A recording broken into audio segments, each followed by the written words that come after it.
नमस्कार, सुदर्शन न्यूज में आपका स्वागत है। मैं हूं मुकेश कुमार और आप देख रहे हैं जवाब तो चाहिए। जवाब तो चाहिए में आज हम बात करेंगे दिल्ली दंगे की और दंगों पर आए कोर्ट के फैसले की। जो बात हम दिल्ली दंगों के बारे में पहले दिन से कहते आ रहे हैं, वही बात अब कोर्ट ने भी कही है। हमने कहा था कि यह दंगा अचानक शुरू नहीं हुआ था, इसके लिए प्लॉट पहले से तैयार किया गया था, इसके लिए फाइनेंस का इंतजाम किया गया था और यह एक सोची समझी साजिश थी और इसे बहुत ही शातिराना तरीके से अंजाम दिया गया था।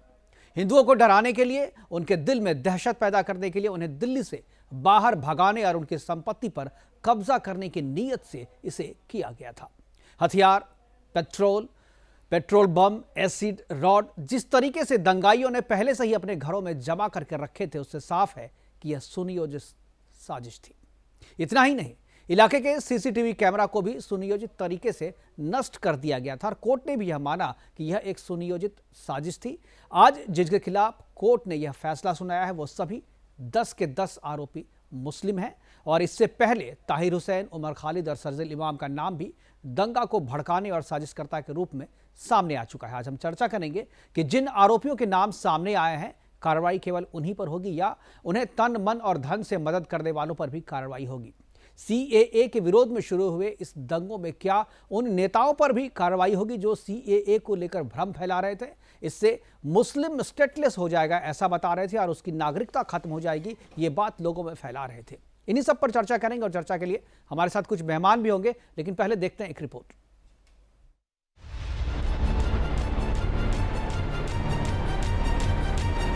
दिल दहलाने वाली ये तस्वीरें जब हमारे सामने आती है तो मन सिहर उठता है। मन में सिर्फ दहशत और खौफ की तस्वीरें ही तैरती हैं। पाकिस्तान परस्त और नफरती लोगों ने फरवरी 2020 में पूरे दिल्ली में आतंक मचा रखा था। हमेशा अपनी चमक से दुनिया को आकर्षित करने वाली दिल्ली जल रही थी। फरवरी 2020 में पाक परस्त और नफरती लोगों ने हिंदुओं के खिलाफ बेहद ही खौफनाक षड्यंत्र रचा था। इस षड्यंत्र का बस एक ही लक्ष्य था, हिंदुओं को डराना, धमकाना, हिंदू समुदाय में भय और दहशत पैदा करना, उन्हें धमकाकर देश छोड़ने के लिए मजबूर करना और हिंदुओं की प्रॉपर्टी पर कब्जा करना। दिल्ली दंगे सुनियोजित थे, जिसकी साजिश की स्क्रिप्ट पूरी प्लानिंग के साथ लिखी गई थी। दिल्ली की कड़कड़डूमा कोर्ट ने दिल्ली दंगे से जुड़े एक केस में 10 लोगों के खिलाफ आरोप तय किए हैं। कोर्ट ने यह भी कहा है कि ये लोग गैरकानूनी सभा के सदस्य थे, जिनका उद्देश्य हिंदू समुदाय के बीच डर पैदा करना और देश छोड़ने के लिए धमकी देना था, उनकी संपत्तियों को लूटना और जलाना था। दूसरी तरफ आम आदमी पार्टी के निलंबित पार्षद ताहिर हुसैन ने दिल्ली दंगों की खौफनाक साजिश रची थी। न्यायिक हिरासत के दौरान ताहिर ने पुलिस के समक्ष अपना बयान दर्ज कराया था। ताहिर ने कहा था, हिंदुओं को सबक सिखाने के लिए मैंने अपने सहयोगियों के साथ पहले ही साजिश रच ली थी। घर में कंस्ट्रक्शन का काम भी चल रहा था। ऐसे में ईंट, पत्थर इत्यादि सामान पहले ही जमा कर लिए गए थे। मेरी लाइसेंसी पिस्टल थाने में जमा थी, जिसे मैं दंगों के 2-3 दिन पहले ही छुड़ा कर लाया था। पुलिस के हाथ सबूत न लगे, इसलिए मैंने पहले ही क्षेत्र के सारे सरकारी और प्राइवेट सीसीटीवी कैमरे तोड़वा दिए थे। मैंने अपने समर्थकों को हर तरीके से तैयार रहने को कह दिया था।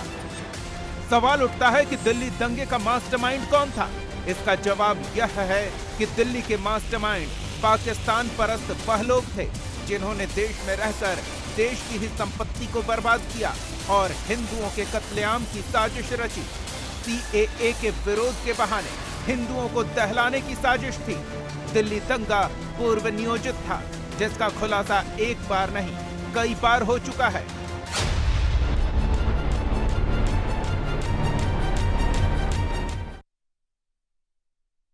जी हाँ, दिल्ली दंगों में जिस तरीके से इस्तेमाल किया गया था पत्थरों को, एसिड को, पेट्रोल बम को, और जिस तरीके से सीसीटीवी फुटेज को सुनियोजित तरीके से नष्ट किया गया था, उसको आधार बना करके कड़कड़डूमा कोर्ट ने कहा है कि ये एक साजिश थी और पहले से प्लान था सब चीज़। इसके आधार पर 10 आरोपियों को सजा भी सुनाई और इससे पहले दिल्ली हाई कोर्ट ने भी इसी तरीके की सजा सुनाई थी और कहा था कि दिल्ली दंगों में जो भी चीज़ हुआ था पहले से सुनियोजित थी, यह अपने आप नहीं हुआ था, यह किसी घटना का स्वतः स्फूर्त प्रतिक्रिया नहीं थी।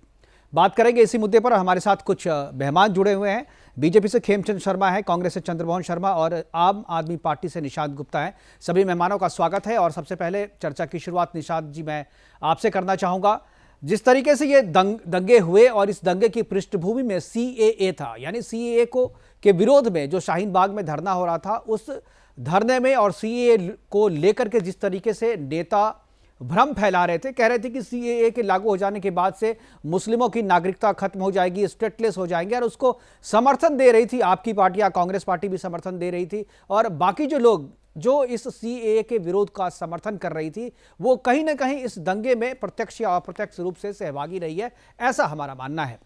ये जो फैसला आया है जिसमें कि दंगा में जो लोग सामने दिखे हैं कैमरे में, जो लोग गिरफ्तार हुए और जिन लोगों पे कार्रवाई हुई, उनको तो सजा मिल रही है सुनवाई के बाद, लेकिन जो लोग इनको समर्थन दे रहे थे उन पर किसी भी तरीके की कार्रवाई नहीं हुई है। क्या आपको लगता है कि ये कार्रवाई अधूरी है?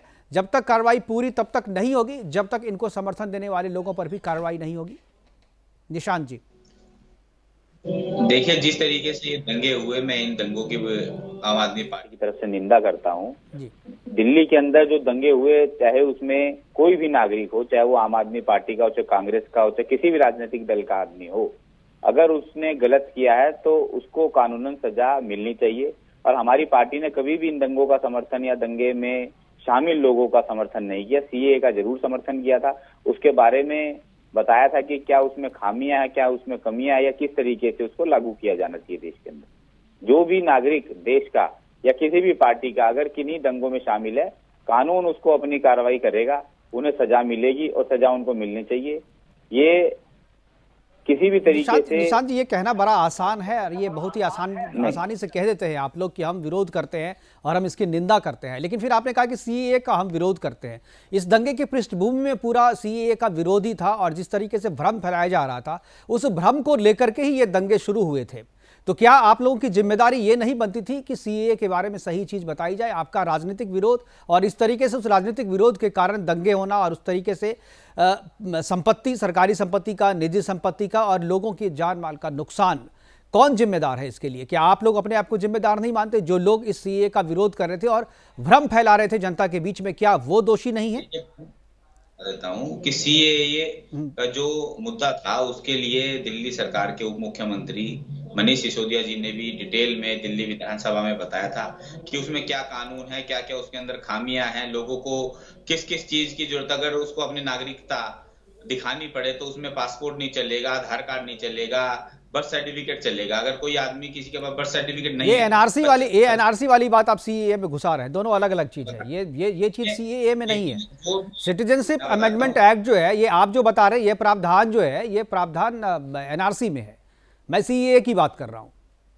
देखिए, जो ये दंगे हुए हैं उसमें आम आदमी पार्टी के किसी भी नेता का किसी भी प्रकार से किसी भी समय कोई इन्वॉल्वमेंट नहीं रहा। अगर उसकी कोई इन्वॉल्वमेंट रही है तो दिल्ली पुलिस का ये बनता है कि उसकी जांच करे और जो भी कमेटियां हैं उनको बनाए। तो आपने साफ झूठ कह दिया।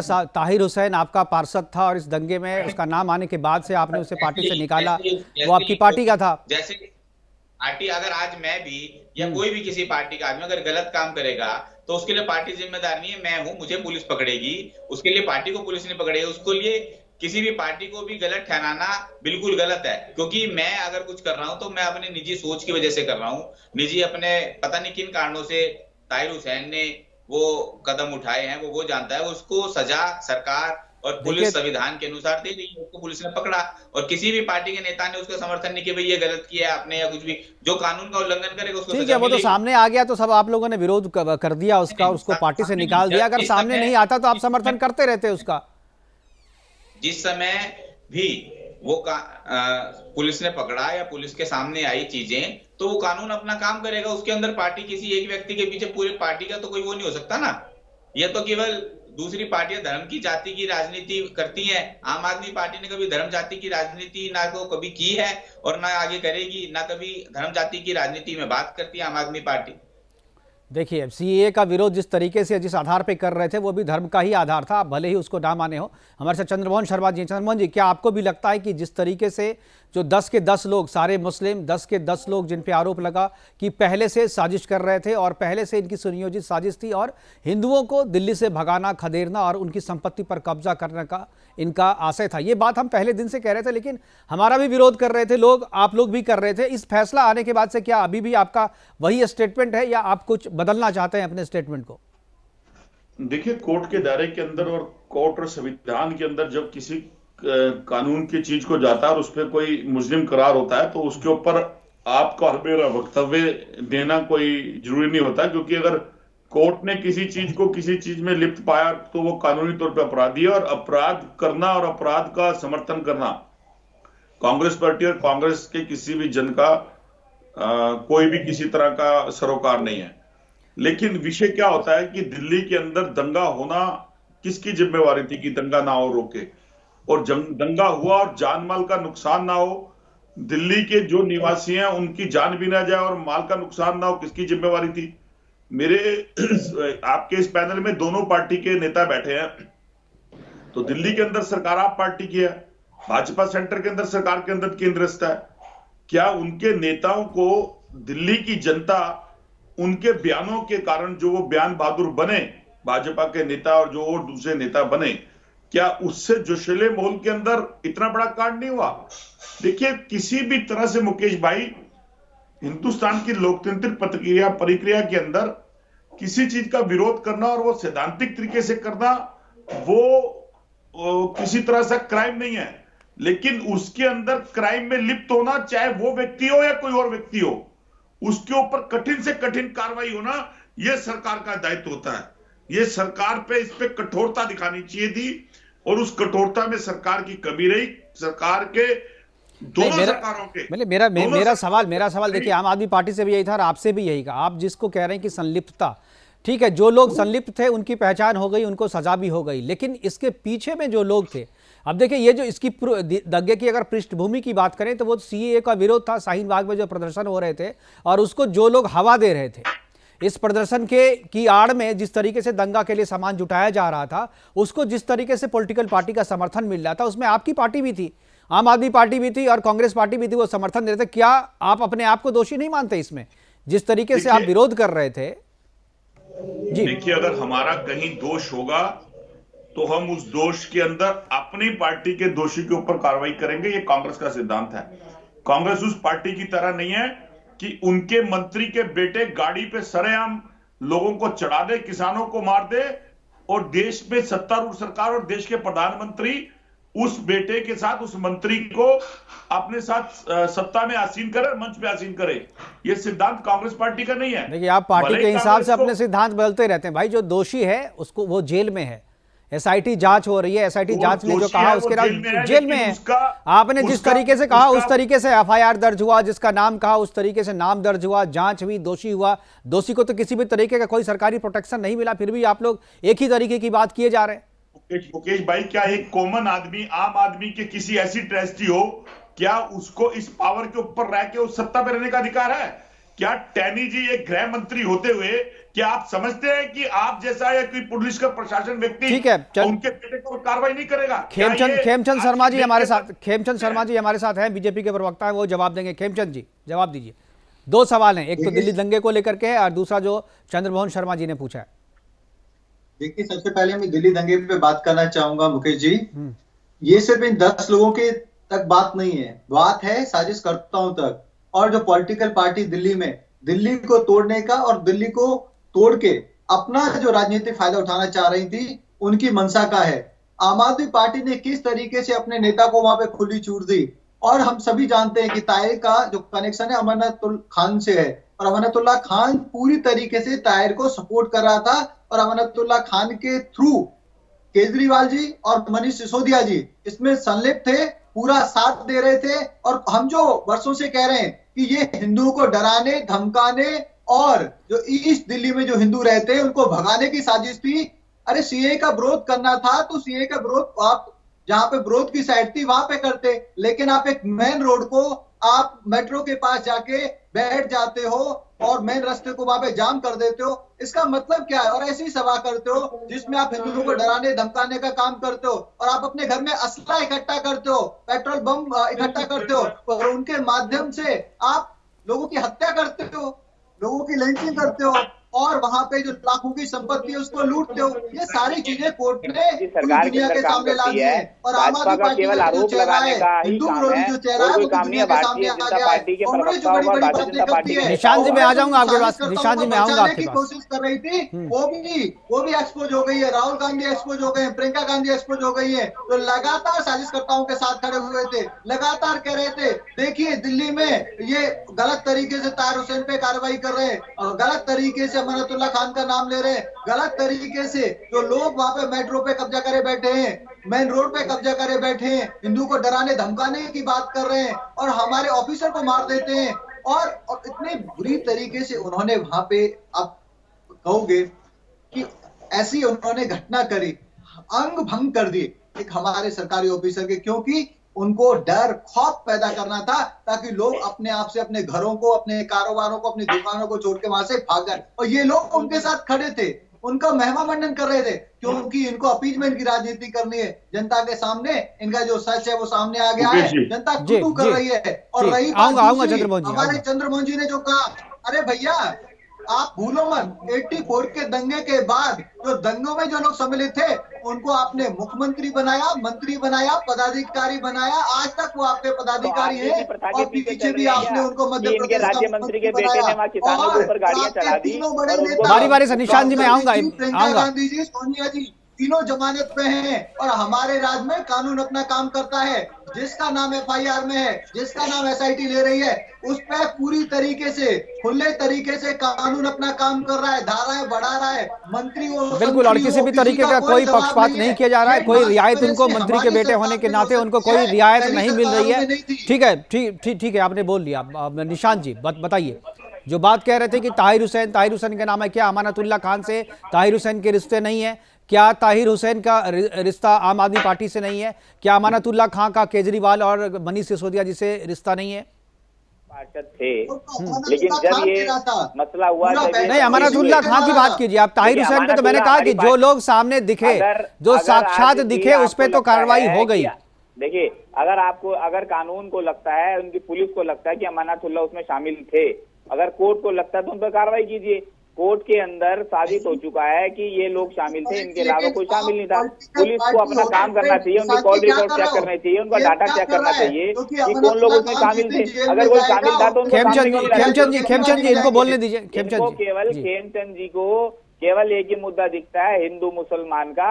जिन लोगों ने दंगा किया उनको पुलिस ने, देखिए ये बात तो अब कोर्ट ने भी मान लिया ना निशांत जी, ये बात जो आप खेमचंद जी पे आरोप लगा रहे हैं, ये बात तो कोर्ट ने कहा कि हिंदुओं को भगाने के लिए, डराने के लिए और उनकी संपत्ति पर कब्जा करने के लिए एक सुनियोजित साजिश रची गई थी। ये गलत है, क्योंकि किसी भी चीज में ये चीज सामने नहीं आई है, ना कॉल रिकॉर्ड में, ना पुलिस की इन्वेस्टिगेशन में, ना किसी और चीज में, क्योंकि वो लोग इसमें शामिल थे। देखिए, करकरडुमा कोर्ट में जो फैसला है, उस फैसले को आप पढ़ें तो आपको पता चल जाएगा। निशांत जी, आप अब फैसला आने के बाद भी आप बचाव करने की स्थिति में नहीं है, फिर भी आप बचाव किए जा रहे हैं। ठीक है चंद्रमोहन, मैं उन दंगों का बचाव नहीं कर रहा हूँ, मैं बचाव अपने नेताओं का कर रहा हूँ कि जो इसमें शामिल नहीं था, उनको झूठा नाम भारतीय जनता पार्टी के लोग निकालने की कोशिश कर रहे हैं, उनको बदनाम करने की कोशिश कर रहे हैं। अगर कोई शामिल था तो उनके पुलिस रिकॉर्ड चेक किए जाए, उनके कॉल रिकॉर्ड चेक किए जाए।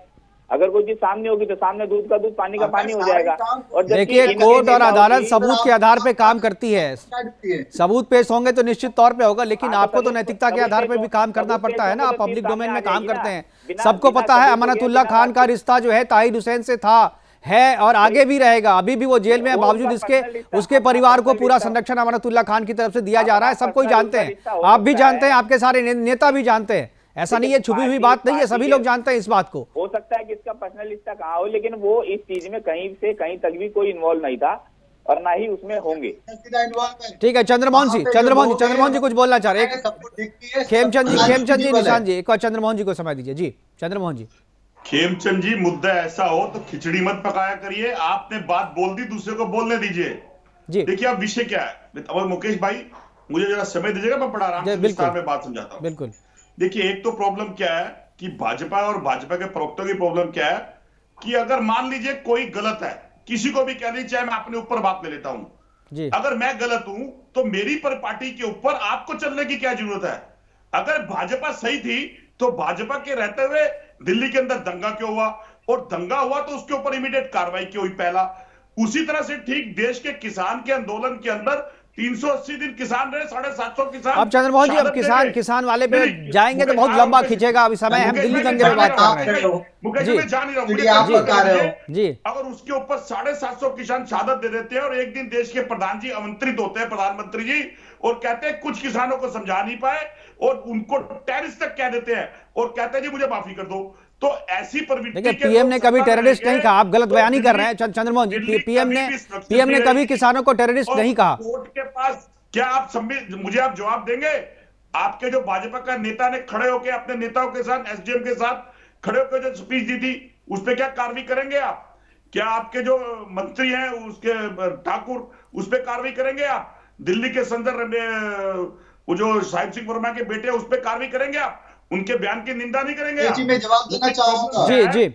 जब कोई अच्छा कार्य हो चंद्रमोहन जी, ठीक है, आपने बोला था कि आप शांति से बात करके सुन लो, सपने में आते हैं, सुन लो। ठीक है चंद्रमोहन जी अब जवाब ले लीजिए जी। ठीक है चंद्रमोहन जी, हो गया, सुन लिया बात, समझ में आ गई बात चंद्रमोहन जी, समझ में आ गई। अब खेमचंद से जवाब लीजिए। खेमचंद जी।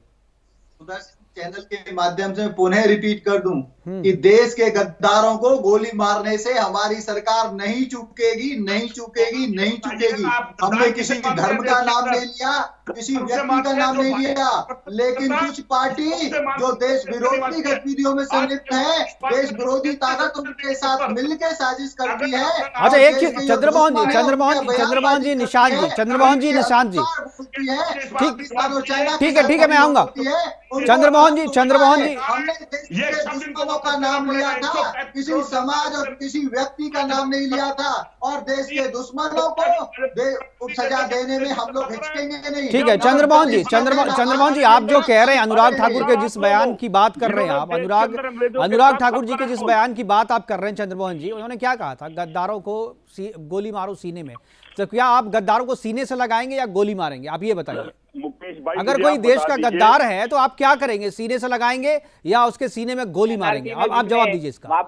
मुकेश भाई, मुझे ये एक पैमाना सेट कर दीजिए आज। हाँ। वो पैमाना क्या है गद्दारी का? वो भाजपा वाले भाई ये पैमाना तो उन्होंने नहीं बताया ना। ये पैमाना तो बयान में पैमाना तो नहीं बताया गया। पैमाना तो नहीं बताया गया ना उसने। आप बयान का विरोध कर रहे हैं ना चंद्रमोहन जी, आप बयान का विरोध कर रहे हैं, तो बयान क्या था?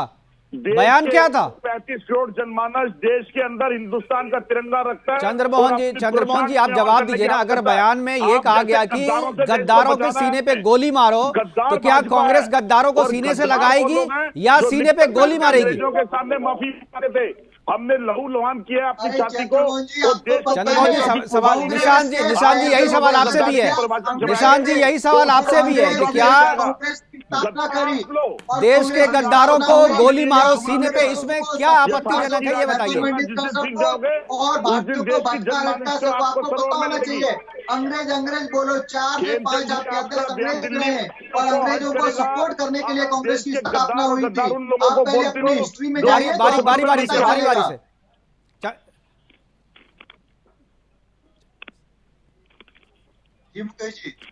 जी चंद्रमोहन जी, मेरा बयान था, जो मेरा आपसे सवाल था चंद्रमोहन जी, कि जिस तरीके से आप बयान का विरोध कर रहे हैं, तो बयान के किस पार्ट से विरोध है, किस शब्द से विरोध है? देश के गद्दारों को गोली मारो सीने पे, इसमें कौन सा पार्ट, कौन सा ऐसा शब्द है जिससे आपको विरोध है?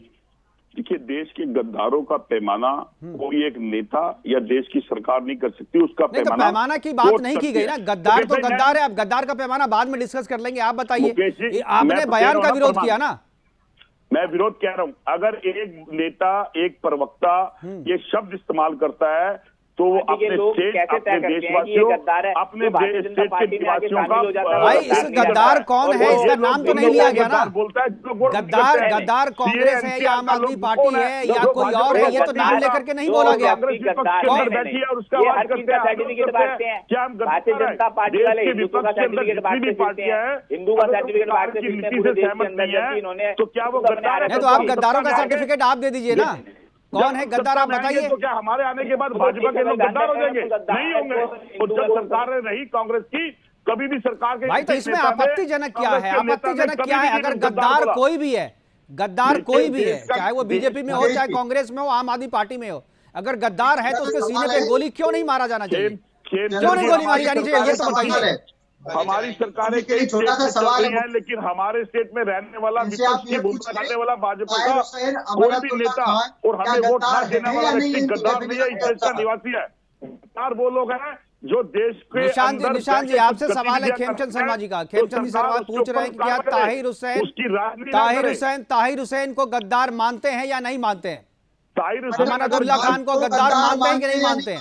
ताहिर हुसैन अगर गद्दार है, ताहिर हुसैन को कोर्ट गद्दार बोलती है तो वो गद्दार है, अगर वो गुनाहगार है तो है, लेकिन उसके निशाने से देश का कोई और व्यक्ति गद्दार नहीं हो सकता। ये परिभाषा भाई तो देश के किसी दूसरे व्यक्ति को कहां बोला गया? जिसने भी देश विरोधी काम किया है वो देश का गद्दार है, उसको गद्दार तय करना पुलिस का काम है, हमारा कानून का काम है। पुलिस में करेगी कि किसने देश विरोधी काम किया है, किसने नहीं किया। आप अमानतुल्लाह को कह रहे हैं, आप बता दीजिए आज अमानतुल्लाह दिल्ली विधानसभा के सदस्य हैं, अगर वो गद्दार है तो पुलिस को पकड़ेगी, उनको छोड़ रखा उन्होंने। किसी को भी सार्वजनिक तौर पर ऐसे गद्दार कहना गलत है। इन खेमचंद जी की बात पर मान आने वाली मुकदमा हो सकता है इसके ऊपर। ये हमारा जिस तरह से गद्दार कह रहे हैं, आज वो दिल्ली विधानसभा के हमारे सम्मानित चंद्रमोहन जी एक सवाल, समय की कमी है, एक सवाल और भी है कि ये जो दंगे हुए थे, सीएए की पृष्ठभूमि में दंगे हुए, दंगों को समर्थन देने वाला व्यक्ति पैसा कहां से आया इसके पास? इतनी सारी योजनाएं क्या अकेले ताहिर हुसैन बना रहा था? उनकी योजनाओं में कौन कौन शामिल था? जो पार्टियां इस भ्रम को फैला रही थी कि सीएए के लागू हो जाने के बाद से मुस्लिम जो हो स्टेटलेस हो जाएंगे या उनकी नागरिकता छीन ली जाएगी, ये सब जो बातें करके ये लोगों को भड़का रहे थे, मुस्लिम समाज के लोगों को ही भड़का रहे थे, कुछ युवाओं को भी भड़का रहे थे, जो दंगे में आगे बढ़ चढ़ के हिस्सा लिया, जिन्होंने इतनी बड़ी संख्या में लोगों की हत्याएं की। उसके लिए जिम्मेदार केवल वही लोग हैं जिन्होंने हत्याएं की, या जो लोग उनको उकसाए थे, जो लोग इस साजिश में शामिल थे, क्या उन पे कार्रवाई नहीं होनी चाहिए? क्या अमानतुल्लाह खान को उसमें आप शामिल नहीं करेंगे? क्या अमानतुल्लाह खान के साथ जो दूसरे लोग थे, क्या उसको शामिल नहीं करेंगे? कांग्रेस पार्टी के नेता असदुद्दीन ओवैसी, क्या वो लोग जो जिस तरीके से लोगों को भड़का रहे थे सीएए के खिलाफ, क्या उसको आप दोषी नहीं मानेंगे? देखिए, मैं जिस पर पार्टी और जिस पार्टी का नेता हूं, उसके नेता अगर कोई गलती हो उसका बेबाकी से जवाब देते हैं। उसका प्रमाण प्रियंका गांधी ने आज दिया कि अगर एक व्यक्ति ने गलत बयान दिया तो उन्होंने बोला निंदनीय और घोर निंदनीय बयान है, ये मेरे नेता का प्रियंका गांधी का बयान था। और अगर कोई गलत है तो उसकी गलत की निंदा होनी चाहिए, उस पर कार्रवाई होनी चाहिए, राजनीति नहीं होनी चाहिए। एक निष्पक्षता के साथ जांच हो, अगर कोर्ट ने उसको कुछ वो गलत रहेगा, लेकिन गलत को उसका सर्टिफिकेट पार्टियां बांटेगी और वो ऐसी पार्टियां जो अलग-अलग नेता अलग-अलग बातें करते हैं, तो नहीं चलेगा। ये वो लोग हैं जो दो लोग भी हमने इनको बीच में दिए थे और विपक्ष की भूमिका निभाने के लिए। एक चीज ठीक है, 40 है 44 है, तब भी आवाज बढ़ते हैं। राहुल गांधी हुंकार मारता है तो दिल्ली की सत्ता हिलती है। ठीक है, तो आप एक चीज बताइए। ठीक है, प्रियंका गांधी ने कहा कि जो गलत है वो गलत है। एक चीज बताइए, सवाल इसी पे सवाल है मेरा, चंद्रमोहन जी इसी पे सवाल है। असदुद्दीन ओवैसी ने कहा कि मुस्लिम स्टेटलेस हो जाएंगे यदि सीएए लागू हो गया, और जो समाजवादी पार्टी के नेता हैं अतीकुर रहमान, उन्होंने ये कहा कि भाई मुस्लिम की नागरिकता छीन ली जाएगी, और कांग्रेस ने भी समर्थन किया इसका, और कांग्रेस पार्टी और आप भी। और मैं आपसे अभी भी पूछता हूं, क्या सीएए का विरोध आप जो कर रहे हैं उसका आधार क्या है? देखिए, सीएए का विरोध करना आधार इस बात का है कि देश के नागरिक के अंदर अगर कोई नागरिक नहीं है तो वो नागरिकता के अंदर नहीं आएगा। अगर कोई नागरिकता के पास उसके प्रमाण हैं, जिस प्रमाणिता फिर आप लोग सीएए आप लोग मुकेश भाई आपके बात का कंक्लूड तो कर दिए। जिसके प्रमाण और जिसके डॉक्यूमेंट्स हैं तो उसको उस सीएए के हिसाब से नागरिकता मिलनी चाहिए। ये संविधान और चंद्रमोहन जी निशांत जी, मैं दोनों से कहूंगा आप लोग जरा सा होमवर्क करके आया कीजिए। आप लोग, मैं पूछ रहा हूं सीएए के बारे में, आप बता रहे हैं एनआरसी के बारे में, ये जो सारे इसी तरीके से आप कंफ्यूज करते हैं लोगों को। सिटीजन अमेंडमेंट एक्ट जो है ये तो दूसरी चीज है ना, ये कह रहा है कि जो वजह क्या है जी सीए अमेंडमेंट बिल के अंदर एनसीआर में वजह क्या है? वजह तो इसी बात की है ना। विरोध किस बात का हुआ? विरोध इस बात का भाई हुआ। तो आप जो विरोध कर रहे थे उसमें सीए के विरोध में आप बैठे हुए थे ना। एनआरसी तो स्टेट के अंदर अपने लोगों के इशारे से उन लोगों को देश की नागरिकता और उसको कानून के अधिकार से वंचित करना चाहती थी। इसी का तो कुछ भी नहीं, ऐसा कुछ भी नहीं है। अमित शाह जी ने जो पार्लियामेंट में कहा था उसको जाकर के सुन लीजिए। उन्होंने कहा था बौद्ध धर्म, जैन धर्म, सिख धर्म, पारसी और ईसाई जो जिनको भारत के बाहर जो है अगर प्रताड़ित किसी देश से, बांग्लादेश, पाकिस्तान, अफगानिस्तान में अगर प्रताड़ित होते हैं तो उनको भारत में नागरिकता दी जाएगी। देखिए मुकेश, ये प्रावधान था। आप जैसा वरिष्ठ पत्रकार अगर किसी तरह से इस सच्चाई को अवगत ना करवाए देश को, तो उससे देश के अंदर तो वहाँ पे जो दुर्व्यवहार फैलेगा। देखिए मुद्दा किस बात का हुआ? मुद्दा ये था कि भाई देखिए पाकिस्तान में, अफगानिस्तान में, बांग्लादेश में अगर हिंदुओं को प्रताड़ित किया जाता है तो वो कहाँ जाएंगे शरण लेने, ये आप बता दीजिए। मुकेश भाई 3 काले कानून पास हुए बिना पूछे। अरे फिर आप उधर मत जाइए ना, उसपे बहुत चर्चा कर ली हमने, उसपे बहुत चर्चा कर ली हमने और आगे भी करेंगे। के बाद आप कह रहे हो ठीक है, यानी जो सत्ता में पार्टी रहे वो सही बोलेगी, जो विपक्ष उसमें प्रेशर उठाएगा वो गलत। नहीं, आपसे पूछ रहे हैं हम सीए, आप जा रहे हैं कृषि कानून पे, तो आपको बोलेंगे, रोकेंगे ना हम? इस पे पूरी तरह से प्रामाणिकता और इसका संदेह को दूर करने का दायित्व किसका है? स्टेट गवर्नमेंट का और सेंटर नहीं। आपकी क्या जिम्मेदारी है? आप गलतफहमी फैलाएंगे।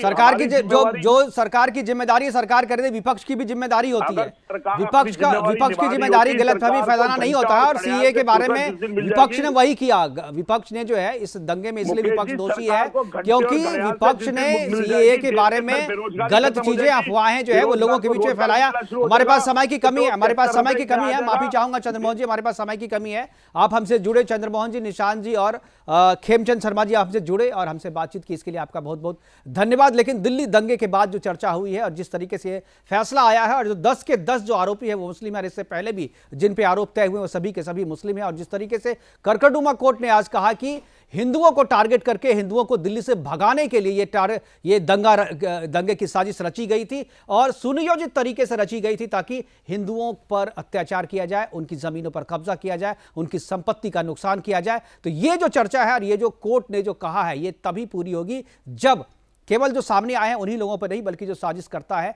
जो पीछे में इसके पीछे साजिश रच रहे थे, उन पर भी कार्रवाई होगी। तभी ये कार्रवाई पूरी तरीके से पूरी होगी और तभी ये न्याय हो पाएगा उन लोगों के प्रति जो दंगे में जिनकी जाने गई है। फिलहाल अभी के लिए इतना ही, दीजिए इजाजत, नमस्कार।